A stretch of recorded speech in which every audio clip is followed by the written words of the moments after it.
Bulunaka, do you know that cybercrime is becoming a growing problem in Fiji? Cybercrime is defined as a crime in which a computer is the object of the crime, such as hacking and spamming. Cybercrime is also cyberbullying and using fake profiles to cause panic and spreading false news. If you're involved in this or know anyone who's committing these crimes, report them immediately. I'm Polly. And I'm Peter. We host the Traffic Jam Show on City FM. From 3 p.m. to 7 p.m. every weekday. Do the right thing.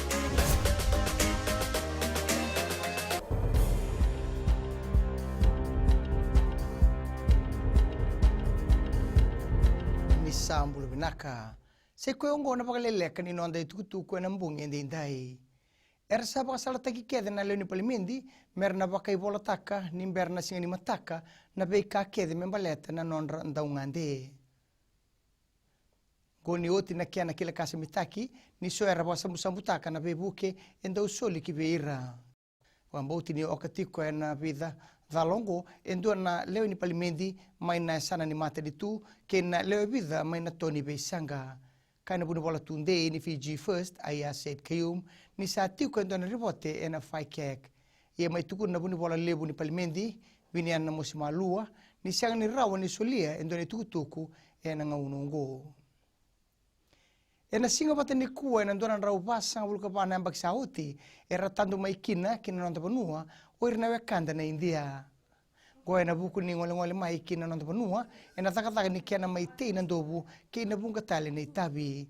Ia bunga era singa ni kila se thaba merna na maka ka nonra taka binaka endo na tikina kana ndo rokobitu ena bengauna. Mai kaina ililu ni mata ni tu bo renge mani marama ni nonra mbuno ena ndo na numitu. Mai sai ni tangani kuwa na mata ni tu endo na veindi ni dinati ke na mata ni tu Australia. Ngoe na buku ni nonroto na pakarautaka ki bebiti e tini ka bitu na milioni ng dola. Kaya na minista ni ilabo aya said kayum ni ilabo ngo erna buke ikina na beitambana karra mai sotaba na rendre nimbula bo ilabo e na buku ni pakadada ni mate na COVID-19. Kinengito bunga na bisot-sota ni gito ki beir na nondangoni buli e namba kiongo era sana rera isyanga sara tiko nga ni na pagayadori. Ngoy na buku ni kiana se tiko nga naririko ni mati ni na COVID-19 kakaya na tamban ni buli ni rato na tuwa na talanga na nonrato ibola ni bula ni gito. Kaya na minista ni buli Rosie Akbar ni namaki na buli me tigibu na bula mayongo iya kaya ni isyanga ni kiani balembale nirna tigibu na sot-sota ni being gito eso.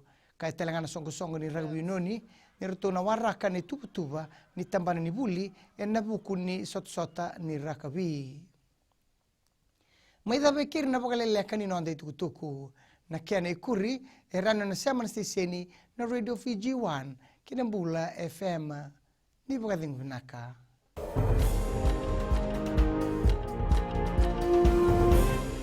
Oira na ngone na nonda inuni enda beisinga ni mataka. Mersusunga da kena loma dina kena bikaron.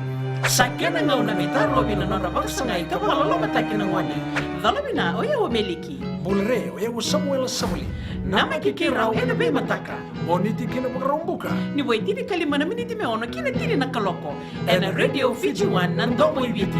Inapina na mataka dan ramai na singabo.